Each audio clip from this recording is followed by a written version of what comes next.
कर्मयोग से मानसिक शांति कैसे प्राप्त करें। नमस्कार दोस्तों, पिछले वीडियो में हमने जाना कि कर्मयोग को पढ़ाई, करियर और जीवन में कैसे अपनाया जा सकता है। आज हम आगे बढ़ते हैं और जानेंगे कर्मयोग से मानसिक शांति कैसे प्राप्त करें। कर्मयोग और मानसिक शांति। कर्मयोग का सबसे बड़ा लाभ यही है कि यह हमें मानसिक शांति और संतुलन प्रदान करता है। कई बार हमें जीवन की समस्याओं, तनाव और उलझनों का सामना करना पड़ता है, लेकिन जब हम कर्मयोग का पालन करते हैं तो हमारे मन में शांति और संतुष्टि आती है। भगवान श्री कृष्ण ने अर्जुन से कहा था, जिसे शांति चाहिए उसे अपने कर्मों के प्रति ईमानदारी और समर्पण से काम करना चाहिए। एक तनाव और चिंता को कैसे कम करें। आजकल हम में से बहुत सारे लोग किसी न किसी कारण से तनाव और चिंता का सामना करते हैं। कर्मयोग का एक बड़ा उद्देश्य यही है कि हम कर्म करते समय न सिर्फ अपने कार्यों पर ध्यान दें, बल्कि परिणाम की चिंता छोड़ दें। जब हम खुद को परिणाम के बारे में चिंता करने से मुक्त कर लेते हैं तो हमारे मन में शांति आ जाती है। कैसे? पहले से तय कर लें कि आपने अपना 100% दिया है। भगवान पर विश्वास रखें कि वह सबसे अच्छा करेंगे। चिंता करने से कुछ नहीं बदलेगा, सिर्फ मन में तनाव बढ़ेगा। मन की एकाग्रता बढ़ाना। कर्मयोग हमें सिखाता है कि अगर हम अपने कार्य को समर्पण और निष्ठा से करते हैं तो हमारा ध्यान पूरी तरह उस पर केंद्रित होता है। जब हमारा मन किसी एक काम में एकाग्र होता है तो बाकी सभी उलझने और समस्याएं पीछे छूट जाती हैं। अपने कार्य पर पूरा ध्यान दें, फिर चाहे वह पढ़ाई हो या कोई भी अन्य जिम्मेदारी।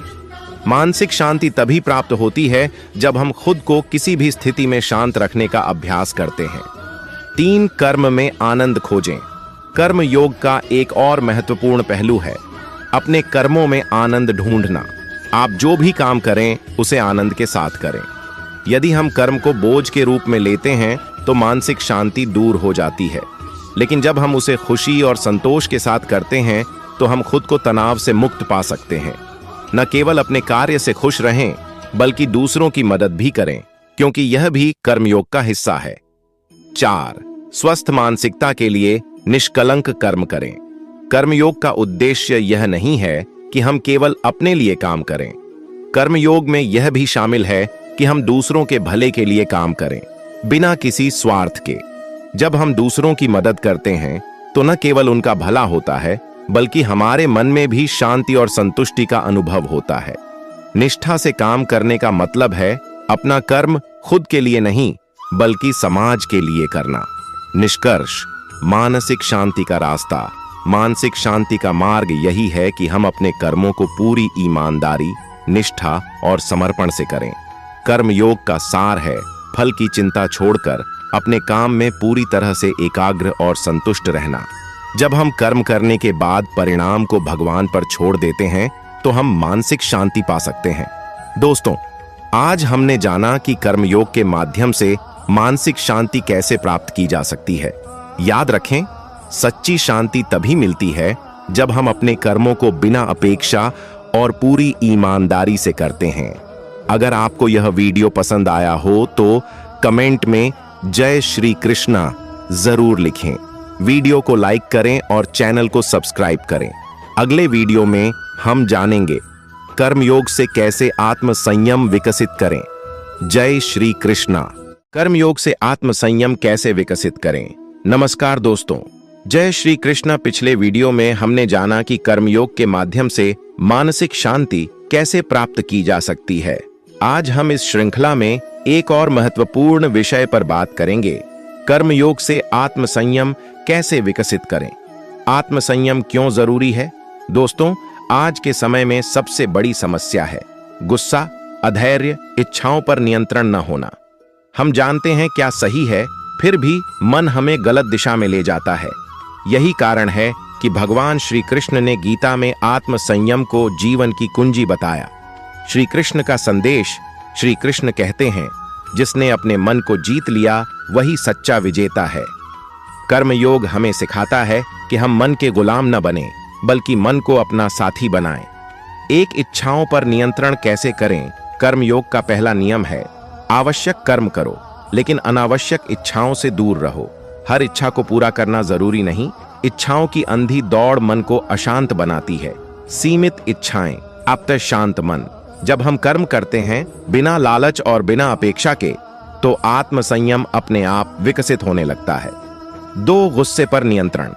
दोस्तों, गुस्सा हमारे विवेक को नष्ट कर देता है। कर्म योग सिखाता है प्रतिक्रिया नहीं, उत्तर देना सीखो। किसी भी स्थिति में तुरंत प्रतिक्रिया न दें, पहले शांत रहें, फिर निर्णय लें। याद रखें, गुस्सा क्षणिक है, नुकसान स्थायी। जब हम कर्म को ईश्वर को समर्पित कर देते हैं तो गुस्सा स्वतः कम होने लगता है। 3, अनुशासन ही आत्म संयम की जड़ है।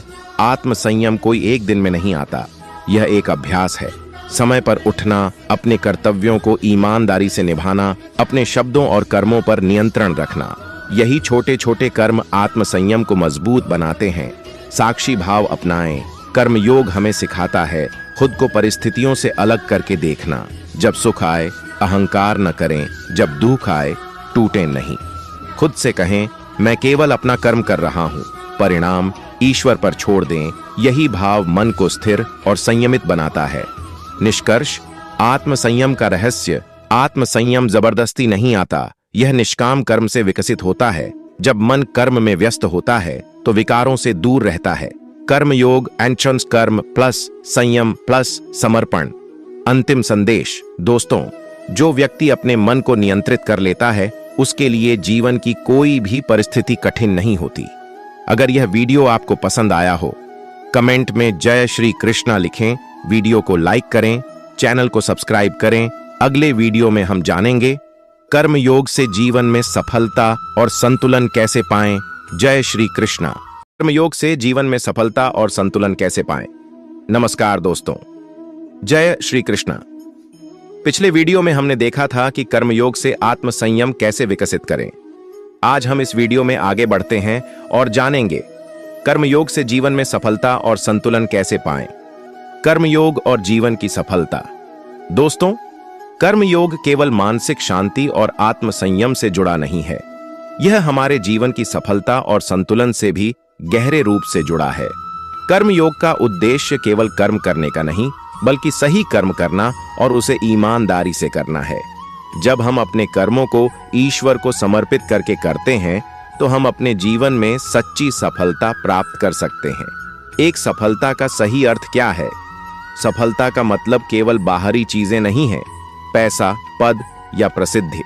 सफलता का असली मतलब है आत्मिक संतुष्टि, समाज में सकारात्मक योगदान, अपनी क्षमता के अनुसार काम करना। श्री कृष्ण ने गीता में कहा था, तुम्हारा कार्य केवल कर्म करने का है, परिणाम पर तुम्हारा अधिकार नहीं है। जब हम कर्म को ईश्वर को समर्पित करते हैं तो हम किसी भी नतीजे से निपटने के लिए तैयार होते हैं। यही सचमुच की सफलता है। 2, संतुलन कैसे बनाए रखें। दोस्तों, आजकल हम सबके पास समय की कमी होती है। पढ़ाई, काम, परिवार, दोस्त। कर्म योग हमें सिखाता है कि हमें संतुलन बनाए रखना बहुत जरूरी है। समय का प्रबंधन और सही प्राथमिकताएं तय करना संतुलित जीवन का हिस्सा है। अपनी जिम्मेदारियों को सही से समझें, अपने मानसिक, शारीरिक और आध्यात्मिक स्वास्थ्य का ध्यान रखें। सभी पहलुओं में संतुलन बनाए रखें, काम, परिवार और खुद के लिए समय। श्री कृष्ण ने कहा, जो अपनी जिम्मेदारियों को सही से निभाता है वही जीवन में संतुलन और सफलता प्राप्त करता है। 3, कर्म योग से एकाग्रता कैसे बढ़ाएं। कर्म योग में एक महत्वपूर्ण तत्व है एकाग्रता। जब हम अपना काम पूरी निष्ठा और समर्पण से करते हैं तो हमारा मन उस काम में पूरी तरह से लीन हो जाता है। यह हमें सपने साकार करने में मदद करता है और जीवन में सफलता पाने का मार्ग प्रशस्त करता है। हर काम को सही समय पर और पूरी एकाग्रता के साथ करें। मल्टीटास्किंग से बचें। एक समय में केवल एक काम पर ध्यान केंद्रित करें। जब मन पूरी तरह से काम में लगेगा तब सफलता स्वतः ही आपके पास आएगी। 4, कर्म में निरंतरता और परिश्रम का महत्व। कर्म योग हमें यह सिखाता है, निरंतरता और कड़ी मेहनत के बिना कोई भी काम सफल नहीं हो सकता। सफलता की कुंजी है लगातार प्रयास, धैर्य और समय, निरंतर आत्मनिर्भरता। भगवान श्री कृष्ण ने अर्जुन से कहा था, तुम अपना कर्म करो बिना किसी उम्मीद के। सफलता और विफलता दोनों को समान रूप से स्वीकार करो। निष्कर्ष, कर्म योग से सफलता और संतुलन। कर्म योग में जो व्यक्ति अपने कर्मों को निष्ठा से करता है वह न केवल मानसिक शांति प्राप्त करता है बल्कि सच्ची सफलता और संतुलन भी प्राप्त करता है। जब हम परिणाम को भगवान पर छोड़ देते हैं और केवल अपने कर्म पर ध्यान केंद्रित करते हैं तो हम जीवन में वास्तविक सफलता पा सकते हैं।